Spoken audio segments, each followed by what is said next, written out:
நம்மளை சுற்றி இருக்கிற ஆட்கள் மூலியமாகவே கர்த்தர் நம்மளை மாற்றிடுவார். என்னாகமம் 12:3 எடுத்து வாசிங்க. மோசேயானவன் பூமியில் உள்ள சகல மனிதரிலும் மிகுந்த சாந்தமுள்ளவனாய் இருந்தான். நல்ல ஒரு சாட்சி. இந்த சாட்சி மனுஷன் கொடுக்கல தெரியுமா? நீங்க நிறைய பேர் பார்த்தா ஐயோ அந்த மனுஷன் ரொம்ப தாழ்மையான மனுஷன்னுவாங்க. சில நான் பார்த்துருக்கேன், இந்த ஊழியை பார்த்துல அவங்க பேசுறது கூட சத்தம் வெளியே வராது. பிரைஸ் தி லார்ட் பாஸ்டர் அப்படின்னு கேட்டால் அவங்க ரொம்ப தாழ்மையா, குரலில் பேசினா பெருமையா. சில பேர் இப்படிதான், அவங்க அப்படியே அந்த அளவுக்கு பிரிட்டைன் பண்ணுவாங்க. அப்போதான் 4 பேர் அவங்கள பார்த்தோம் ஐயோ அந்த மனுஷனும் ரொம்ப தாழ்மை, அவர் நடுக்கிறது கூட சத்தம் கேட்காது.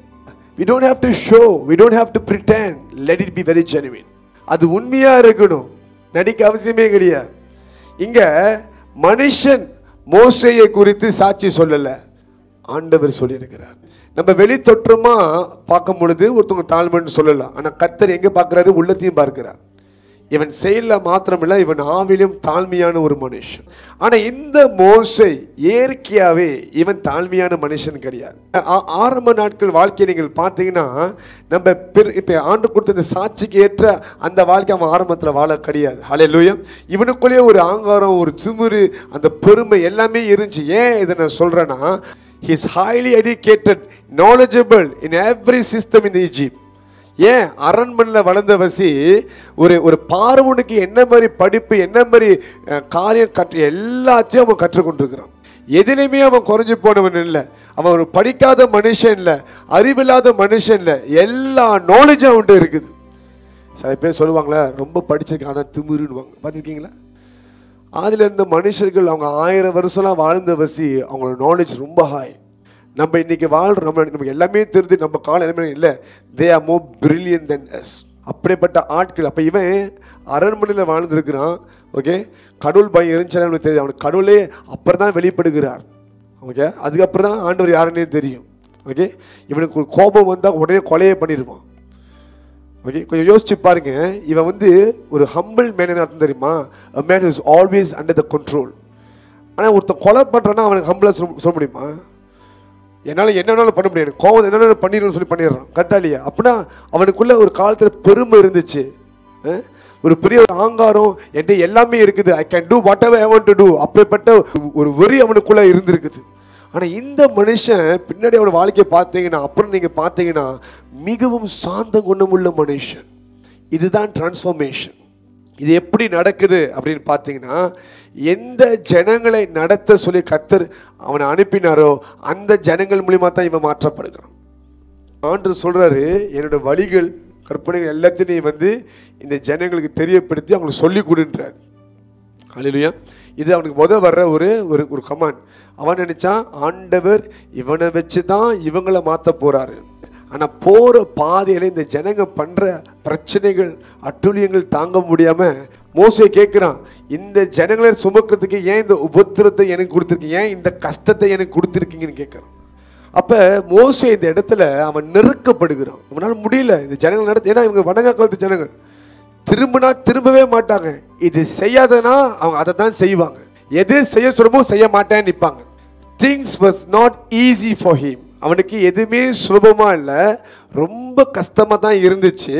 ஆனால் நடுவில் அவன் என்ன பண்ண, ஒரு டைமுக்கு மேலே கிரம்பிள் பண்ண ஆரம்பிக்கிறான். என்னால் முடியல ஆண்டவரே, நீங்கள் தானே ப்ராமிஸ் பண்ணீங்க, நான் என்ன செய்யறது அப்படின்னு கேட்குறான். ஜனங்க எப்படின்னா, ஏதாவது மனசுக்கு கஷ்டம் இருந்துச்சுன்னா ஆண்டவரை திட்ட பயந்துக்கிட்டு நேராக மோசையை ஏசுவாங்க. ஓ எதுக்கு இங்கே கொண்டு வந்தீங்க, எதுக்கு இதை செஞ்சீங்க, எதுக்கு அதை பண்ணீங்கன்ட்டு. அதான் நானே அவங்களை பற்றிக்கிட்டுதான் கேட்குறான். அவனை என்னைய கத்திட்டு கிடக்குறாங்க. ஆனால் அங்கே தான் கர்த்தர் என்ன பண்ணுறேன்னா, இந்த ஜனங்களை வச்சு இவனை மாற்றுக்கிறார். ஒரு பக்கம் எனக்கு வேணான்றான், இன்னொரு பக்கம் ஆண்டு சொல்ல நான் போய் அழிக்க போகிறேன்றாரு. ஆண்டு அவங்களை அழிச்சிடாதீங்க பாவம். இவன் உடனே ஆமாம் அழிச்சிருக்க நல்லது அப்படின்னு சொல்ல கிடையாது. என்ன சொன்ன மாதிரி, ஆண்டவரே இதுக்காக கொண்டு வந்தீங்க, உலகமே இது பார்க்கமே, உங்கள் பேர் எவ்வளோ அசிங்கப்படுறதுனால அப்படின்னு சொல்லி பரிந்து ஜபிக்கிறோம். From a man who is without mercy become a merciful man. இறக்கமே இல்லாத மனுஷன் இப்போ இறக்கம் உள்ளவனாய் மாறிட்டான். ஏன்? அந்த ஜனங்க. அவன் நினைச்சான் ஜனங்களை கர்த்தர் இவனை வச்சு தான் மாற்ற போறாருன்னு பார்த்தா ஜனங்க தான் இவனை மாற்றி இருக்குது. சில நேரத்தில் ஊழிய பாதையில் கர்த்தர் உங்களை மாற்றுவார். நீங்கள் சந்திக்கிற சில ஆட்கள் ரொம்ப டஃப்பாக இருப்பாங்க, எது சொன்னாலும் புரிஞ்சிக்க மாட்டாங்க. அவங்களுக்கு நீங்கள் மணிக்கணக்காக விளக்கத்தை கொடுக்கணும், சொன்னாலும் அப்படியே புரியாது. பட் அவங்க மூலியமா கர்த்தர் உங்களுக்குள்ள பொறுமையை வளர்க்க ஆரம்பிப்பார், பேஷன்ஸை கொண்டு வருவார் வெளியே.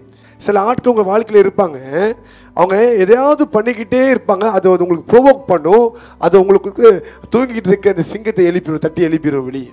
நீங்கள் யோசிக்கிறீங்க, ஆண்டவர் ஏன் இது நடக்குது என் வாழ்க்கையில்? காரணம் மட்டும் தான் ஆண்டவர் வச்சிருக்கிறார். பிரச்சனை அவங்கள, பிரச்சனை நீங்கள்.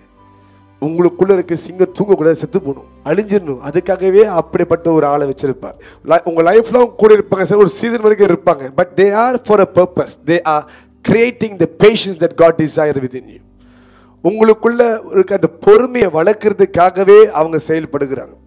பிசாசு அவங்க தீமைக்குன்னு எழுப்பியிருக்கலாம், கர்த்தர் அதை நன்மைக்காக மாற்றுகிறார். அப்போ இந்த கர்த்தருடைய கிரைகள் அது கம்ப்ளீட்டாக ஆகும் பொழுது நாளைக்கு ஃபியூச்சரில் எப்படிப்பட்ட ஆட்கள் வந்தாலும் ஈஸியாக அதை ஹேண்டில் பண்ண முடியும். இதுதான் டிரான்ஸ்ஃபர்மேஷன். சிலர் பார்த்து உங்கள் வாழ்க்கையில் எப்போதுமே என்ன நீங்கள் பேசினாலும், நீங்கள் எஸ்னா அவங்க நோன்னுவாங்க, நீங்கள் நார்த்துனா அவங்க சவுத்துன்னுவாங்க, நீங்கள் ஈஸ்ட்னா அவங்க வெஸ்ட்ன்னுவாங்க. எதுலேயுமே எக்ரி பண்ண மாட்டாங்க. நீங்கள் என்ன சொன்னால் அதுக்கு டோட்டல் ஒப்போசிட்டாக நிற்பாங்க, கான்ட்ராடிக்டாக நிற்பாங்க. இந்த மாதிரி ஆட்கள் ஏன் ஆண்டு அனுமதி கொடுத்து உங்களுக்குள்ள தாழ்மையை கொண்டு வருகிறதுக்காக.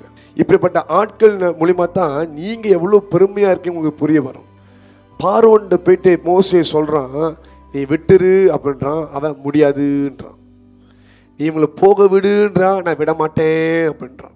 அவன் விடமாட்டேன்னு சொல்லும் பொழுதெல்லாம் ஆண்டு அவனை திருப்பி 10 பாதையில் அடிக்கும் பொழுது அதுவும் மோசையை பார்க்குறான். ஐயோ, இந்த ஆண்டு சாதாரண ஆண்டவர் இல்லை, அவர் பக்கம் நின்றா நம்ம எஸ்கேப், அவருக்கு எதிர்ப்பாக நின்றமோ நம்மளை அழிச்சிடுவார். ஏன்னா பார்வோனுக்கு நடக்கிற அழிவை அவன் பார்க்குறான். சில நேரத்தில் தான் நடக்கும், பிறருக்கு நடக்கிறத வச்சு ஆண்டு உங்களுக்கு பாடம் நடத்துவார். ஸோ அதாவது everybody plays a role in your life. Mostly நல்லா அப்சர்வ் பண்ணுறான், பார்வோனை ஆண்டு இப்படி ட்ரீட் பண்ணுறாரு, நம்ம ஆண்டு கவனமாக தான் பேசணும். What makes him to be humble? The experience, the journey that he had with the Lord. சிலர் பார்த்தீங்கன்னா எப்போதுமே உங்களை சோதனைக்குள்ள இழுத்து விட்டுருவாங்க, டெம்டேஷனுக்குள்ள இழுத்து விடுவாங்க. You will be drawn, you will be sinking in the temptation, in the sins. Hallelujah. இப்படிப்பட்ட ஆட்கள் மறுபடியும் உங்கள் வாழ்க்கையில் வந்துட்டே இருப்பாங்க. இவங்க தான் டெஸ்டிங் டூல்ஸ். உங்களுக்கு எக்ஸாம் பேப்பர் வேணும் இல்லையா? இவங்க தான் எக்ஸாம் பேப்பர். இந்த பேப்பர் ஐயோ வேணாம் போட்டு பாருங்க, இது நீங்கள் பாஸ் பண்ணி ஆகணும். நீங்கள் எத்தனை பேரை விட்டு ஓட முடியும்? இந்த மாதிரி ஆட்களை நீங்கள் சந்தித்து மேற்கொண்டு தான் ஆகணும், மேற்கொண்டு தான் பலனை பெற்றுக்கொள்ள முடியும். You have to face them, you have to overcome these temptations. இல்லைன்னா உங்களுக்கு பலன் கிடையாது. சில டெம்டேஷன் ரிப்பீட்டடாக நடந்துக்கிட்டே இருக்கும். ஏன் கேட்பீங்க, ஏன் எனக்கு மட்டும் இப்போ நடக்குது? மேபி இதுதான் என் தலையெழுத்தோ, நான் இதை விழுந்தான் ஆகணுமோ? இல்லை, அதுவும் தலையெழுத்தெல்லாம் கிடையாது. நீ ஜெயிக்கணும், அதுதான் கர்த்தர் உன்னை குறித்து எழுதி வச்சிருக்கிறார். அப்போ அந்த காரியம் மறுபடியும் ரிப்பீட் ஆகும் until you pass the test. சிலர் உங்கள் வாழ்க்கையில் உங்களுக்கு துரோகம் செய்கிறதுக்காகவே வருவார்கள். யூதாசை நம்ம பார்க்குறோம், துரோகம் செய்கிறதுக்காகவே இவன் பிறக்காமலே இருந்திருக்கலாமே அப்படின்றார். இந்த மாதிரி ஆட்களை ஏன் ஆண்டவர் உங்கள் வாழ்க்கையில் அனுமதி கொடுக்குற சொல்லுங்க. God is so possessive of you that he don't want you to trust anyone. உங்கள் மேலே அவ்வளோ பொசசிவாக இருக்காரு, நீங்கள் யாரையுமே நம்பிடக்கூடாதுன்னு சொல்லி. அதான் ரிப்பீட்டடாக you are being betrayed. ரிப்பீட்டடாக இதே சாப்டர் ஏன் நடக்குது? மனுஷன் மேல் நம்பிக்கை வைக்காத. மனுஷன் நம்புகிறவனுக்கு ஐயோ அப்படின்னு போட்டிருக்குது, சபிக்கப்பட்டவன் தானே போட்டிருக்குது. ஆமாவா இல்லையா? நம்ம என்ன பண்றோம்னா over the time we are tempted, most of we are tempted to believe, to trust in people. அந்த தப்பை மட்டும் நீங்க பண்ணக்கூடாது. அதனால தான் இந்த மாதிரி ஆட்கள் உங்கள் வாழ்க்கை நுழைஞ்சு உங்களுக்கு துரோகத்தை செய்யும் பொழுது அங்கே ஒரு பாடத்தை கற்றுக்குவீங்க. யாரையுமே நம்பக்கூடாது கர்த்தரை தவிர. Everybody who comes into your life serves a purpose. யாரெல்லாம் உங்கள் வாழ்க்கையில் வராங்களோ அதுக்கு ஒரு நோக்கம் இருக்குது. எப்படி நீங்கள் மொத்தமாக அந்த நம்புற காரியத்தை தூக்கி போறீங்களோ அப்போ தான் ரிலீஸ் ஆவீங்க. இல்லை ரிப்பீட்டடாக அது நடந்துக்கிட்டே இருக்கும். சிலர் உங்கள் வாழ்க்கையில் பயங்கரமான வலி வேதனையை கொடுப்பாங்க, பெயின்ஃபுல் லெசன்ஸ். ஹல்லேலூயா. உங்களால் அதை எடுத்துக்கொள்ளவே முடியாது. அதுக்கு நீங்கள் அவங்க மேலே பழி சொல்ல முடியாது. ஏன்னா ஆண்டவர் தான் இவர்களை அனுமதி கொடுத்துருக்க. ஏன் தெரியுமா? அவர்கள் மூலிமா அவருடைய கிரியைகளை செய்கிறதுக்காக. ஹல்லேலூயா. அப்போ சரியான ஆட்கள் உங்கள் வாழ்க்கையில் வரும் பொழுது நீங்கள் கடந்த வாழ்க்கை தப்பு நீங்கள் திருப்பியும் செய்ய மாட்டீங்க. அதுக்காகவே கர்த்தர் அனுமதி கொடுக்கிறார். ஹல்லேலூயா. நம்ம என்ன செய்யணுவதற்காக இப்படிப்பட்ட ஆட்கள் வரும் பொழுது இவர்கள் மேலே எரிச்சலாகி விட்டு விலகி ஓடாதீங்க. அவங்கள சந்திக்க முயற்சி எடுங்க. Face them. ஜெபத்தோடு ஹேண்டில் பண்ணுங்க, ஜெயம் கொள்ளுவீங்க.